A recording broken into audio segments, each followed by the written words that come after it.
এই যে আসো। আরে তুমি এত দূর পর্যন্ত আইলে কেন? কখন থেকে ভাত বাইরা বসে আছি, তোমার তো আনের কোনো নাম গন্ধ। আরে পাগলি, আমি তো চাইতেই চাইছিলাম, আরে একটু পরে চলে যাইতাম। হইছে, আর যাওয়ার লাগবো না, এখনই খাইয়ালাম।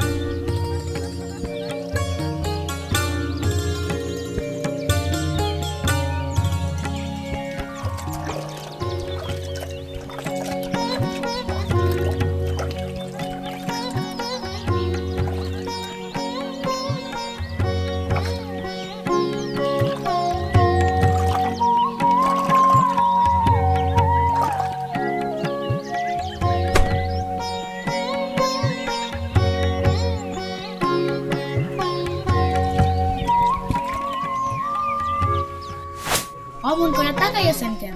ভাবতেছি কি? ভাবতেছি এই মাইয়াটারে কোথায় জানি দেখছি, মনে পড়তেছে না, খুব চেনা চেনা লাগে। ও মা গো মা, কই কেড়ে দেখছে? মনে পড়ে সেই 6 মাস আগের কথা, এই মাইয়াটারে প্রতিদিন আমি স্বপ্নে দেখতাম। হইছে হইছে, ঢং খাও আগে।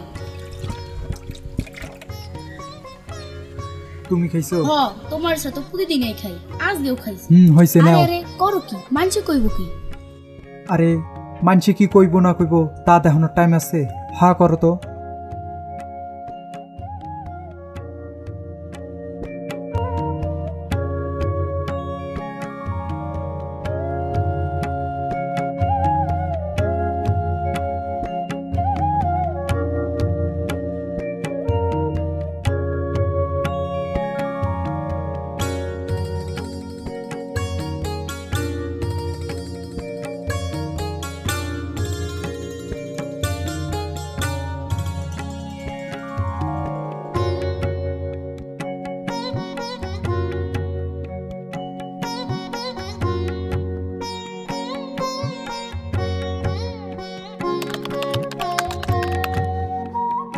কি জাদু করিলা, প্রীতি শিখাইলা, কি পারি না ঘরেতে সজনী।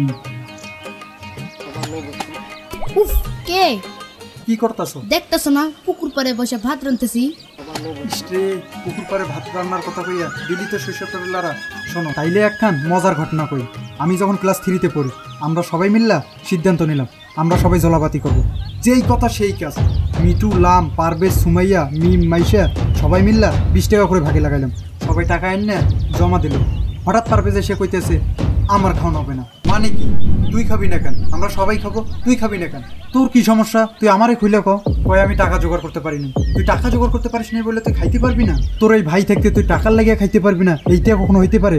তুই আয় আমার লগে, পরে সোজা টাইনা লইয়া আমাগো বাড়ি পূর্বে যে ক্ষেত বাড়িটা আছে না, ওইখানে লইয়া যাইয়া আমাগো ক্ষেত থেকে আস্তা 5টা লাউ চুরি কইরা বাজারে বেচছিয়া ওর টাকা দিছি। ভালো করছি না? হইছে, আমার মেলা কাম কইরা আছে। আরে শোনো না, এখন তো আসল মজাটাই শুনলো না। ভাত তরকারি রান্না হয়ে গেল, সবাই এত খুশি, তুমি থাকলে বুঝতো, তোমার বলে বোঝাতে পারবো না। চারদিকে শুধু তরকারি গান ছেড়ে গেল, আকাশ বাতাস পশু পাখি সবাই যেন আমাদের দিকে তাকাই রয়েছে। আমরা সবাই খাইতে বসলাম, সবাই ভাত নিয়ে বসে আছে, কেউ খায় না। কারণ কারণ তরকারি দেওয়া হয়নি। কি তরকারির ঘ্রাণ! ঢাকনা করতেই আকাশ থেকে একটা কাক এসে সব নষ্ট করে দিল, হাইগিয়া দিল, সর্বনাশ করে দিল। আর খাওয়া হইল না। হইছে, তুমি আর আমার সর্বনাশ কইরো না। এখন যাও, আমার মেলা কাম পড়ে রইছে, আমারে একাই করল লাগবো। একাই করার লাগবো মানে? আমি সুমন তোমার সুযোগ্য একমাত্র স্বামী হইয়া, আমি পুরুষ মানুষ হইয়া হাত গইটে বসে থাকবো, তা তো আমার পক্ষে সম্ভব না। আমি কি এতটাও পাশে? দাও, তুমি আমারে দাও, আমি ধুইয়া দিতেছি। এইটা পুরুষ মানুষের কাম না। যেই কামে যাইতেছিলা সেই কামে যাও, না হইলে পুকুরে সাঁতার কাটো। আরে এটা কি করলা? এখন তোমারে ভিজামু। কাজটা কিন্তু ঠিক করলা না।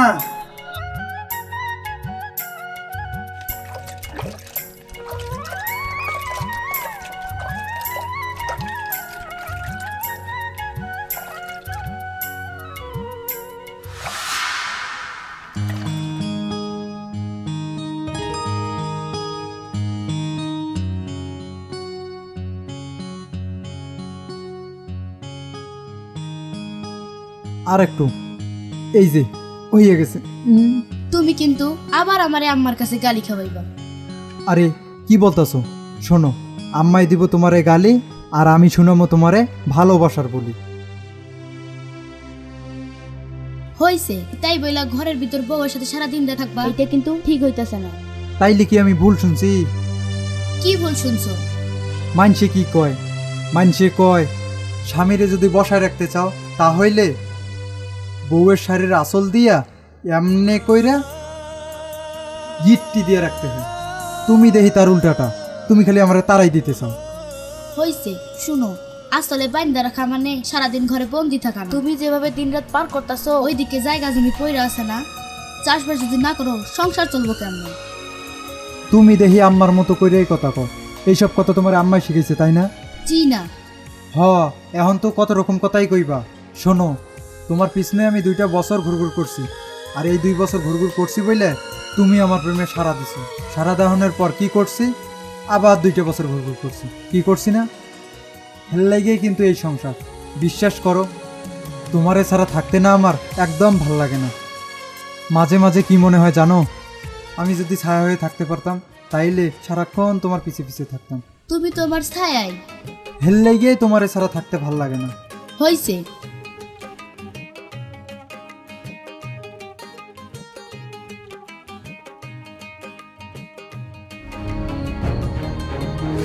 জীবন কেন হঠাৎ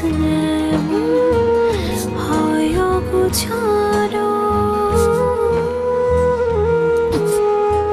ছন্দে থাকা সব কিছু লাগে খুব কালো।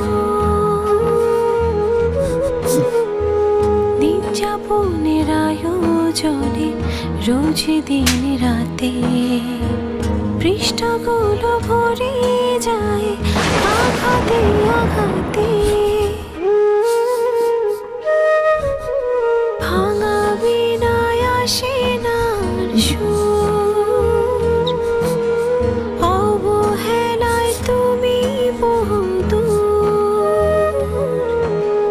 ভাঙা বিনায় আসে না সুর।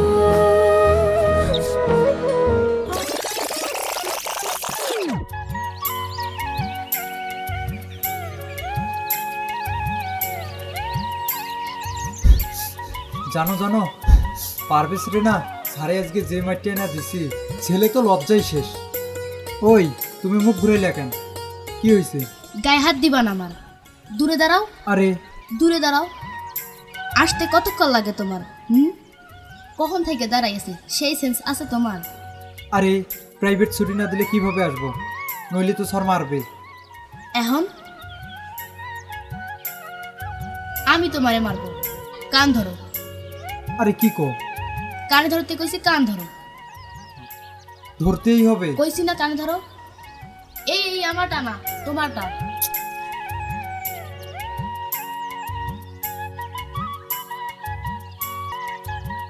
হইছে, চলো এখন ঘুরতে যাব।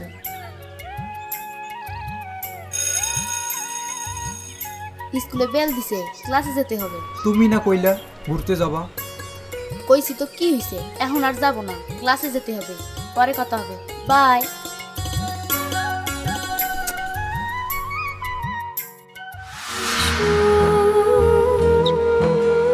অবহেলায় তুমি বহুদূর। ভাঙা বিনায় আসে না সুর, অবহেলায় তুমি বহুদূর।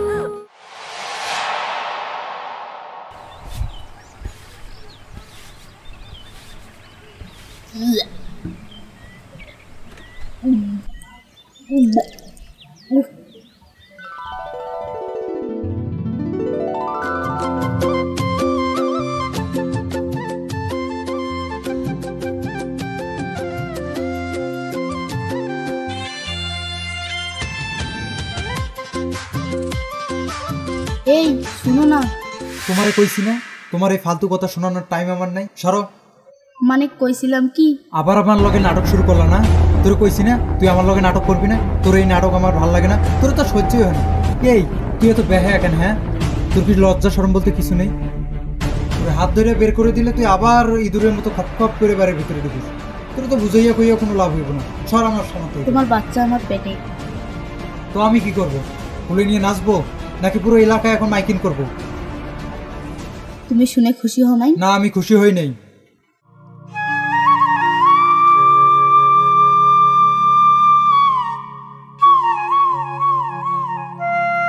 তুমি শুধু আমারে একটা কথা কও, আমি তোমার চোখের সামনে থেকেই শুধু না, এই দুনিয়া থেকেই সরে যাবো।